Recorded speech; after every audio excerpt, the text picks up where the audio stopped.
Hello everyone, कैसे हैं आप सब। एक बार पुनः से कोचिंग क्लासेस पर स्वागत है। उम्मीद करता हूं आप सब अच्छे होंगे, मस्त होंगे, बेहतर होंगे, आपकी पढ़ाई बेहतर चल रही होगी। बच्चों, आज आप अपठित गद्यांश या पद्यांश जो आपके खंड में आता है और आप लोगों से नहीं बनता है, तो मैं आपको आज यहां पर पूरा कंप्लीट समझाने वाला हूं कि किस प्रकार से यदि गद्यांश या पद्यांश आ जाए तो उसका आपको कैसे क्या करना है।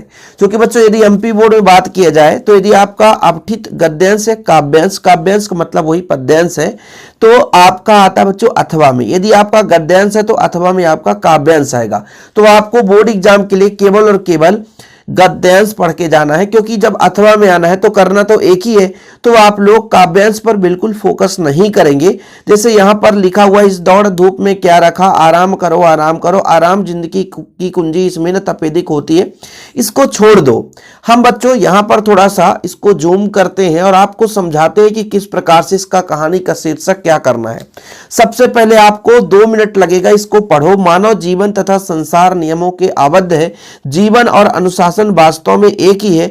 इन दोनों का बड़ा घनिष्ठ संबंध है। अनुशासन जीवन निर्माण में परम सहायक होता है। अनुशासनहीन जीवन का सर्वत्र निंदा होती है। अनुशासन में दैविक बल और अद्भुत शक्ति है। जीवन की सफलता का रहस्य अनुशासन में निहित है।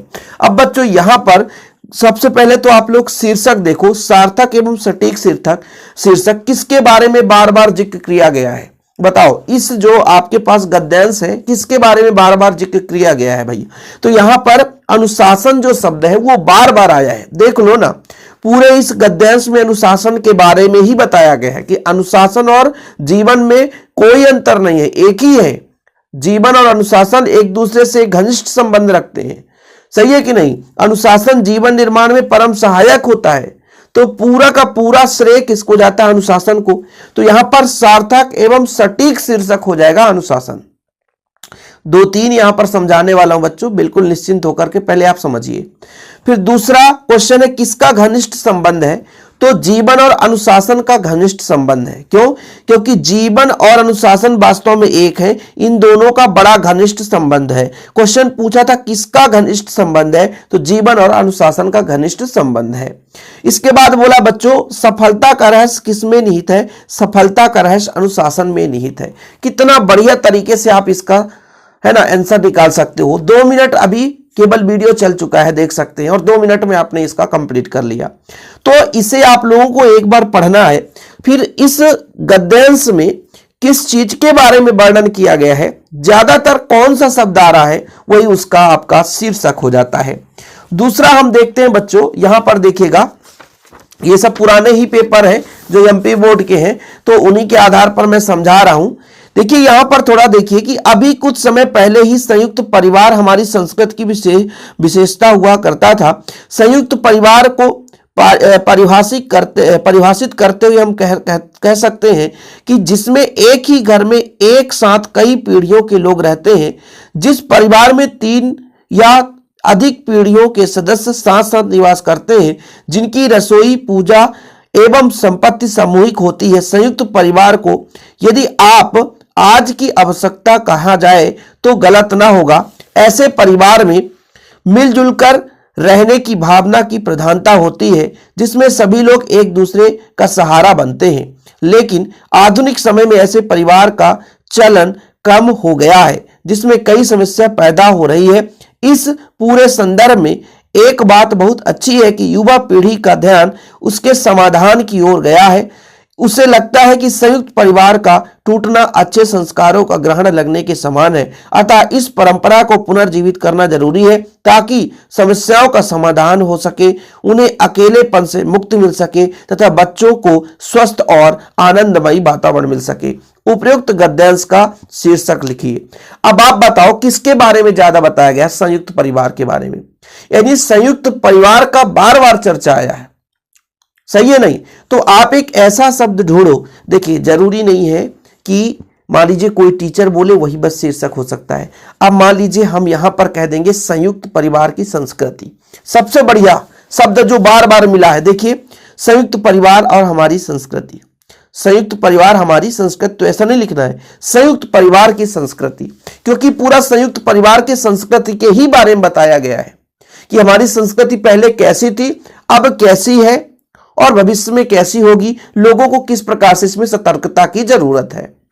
अब देखो बच्चों, आधुनिक युवा पीढ़ी में अब संयुक्त परिवार के बारे में क्या सोच रहे हैं। यहां पर आपने पढ़ा था कि समाधान की ओर उन्हें लगता है कि परिवारों का टूटना अच्छे संस्कारों पर ग्रहण करने के लगने के समान है।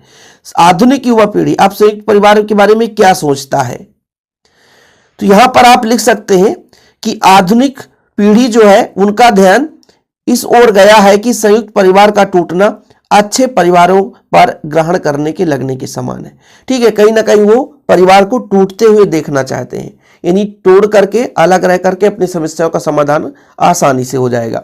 संयुक्त परिवार को कैसे परिभाषित किया जा सकता है, संयुक्त परिवार को अपने भाषा में लिखना बच्चों, तो थोड़ा सा आप देखो यहां पर आपको मिल जाएगा। संयुक्त परिवार को परिभाषित करते हुए हम कह सकते हैं कि जिसमें एक ही घर में एक साथ कई पीढ़ियों के लोग रहते हैं, जिस परिवार में 3 या 3 से अधिक पीढ़ियों के सदस्य साथ साथ निवास करते हैं, है ना, वो आपके संयुक्त परिवार कहलाते हैं। ठीक है, इतना आप लिख सकते हैं। आगे भी लिखना है, निवास करते जिनकी रसोई पूजा संपत्ति सामूहिक होती है, संयुक्त परिवार कहलाता है। संयुक्त परिवार की परिभाषा करते हुए हम कह सकते हैं कि जिसमें एक ही घर के कई सारे पीढ़ी के लोग रहते हैं, है ना, 3 से अधिक पीढ़ी के साथ निवास करते हैं, एक ही रसोई में पूजा करते हैं, संपत्ति सामूहिक होता है, वो आपका संयुक्त परिवार है। तो इस प्रकार से कम समय में आप आसानी से निकाल सकते हैं, ऐसा नहीं है। इसके बाद भी हम आगे थोड़ा सा बात करेंगे। अब हम तीसरा गद्यांश लेकर आए हैं, देखो जरा बच्चों। स्वामी विवेकानंद जी का चिंतन भारतीय जीवन तत्वों के सारभूत तत्वों को प्रस्तुत करने वाला है। उनकी प्रासंगिकता इस समय इसलिए अधिक महत्वपूर्ण है कि वे हमारी आज की जिज्ञासाओं का समीचीन समाधान प्रस्तुत करते हैं।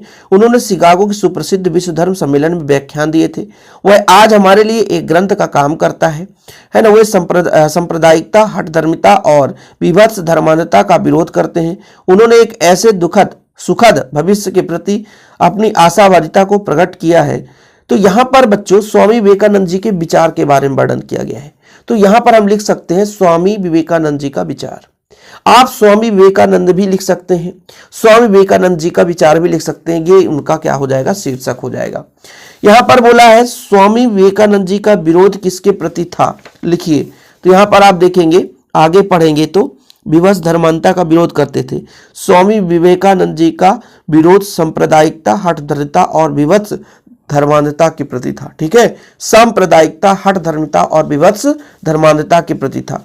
गद्यांश में प्रयुक्त समीचीन का शाब्दिक अर्थ है, ये समीचीन शब्द यहां पे देखो, समीचीन का शाब्दिक अर्थ होता बच्चों यथार्थ। ठीक है, क्या होता है, मतलब समानार्थी शब्द निकालना था, समानार्थी हो जाएगा आपका यथार्थ।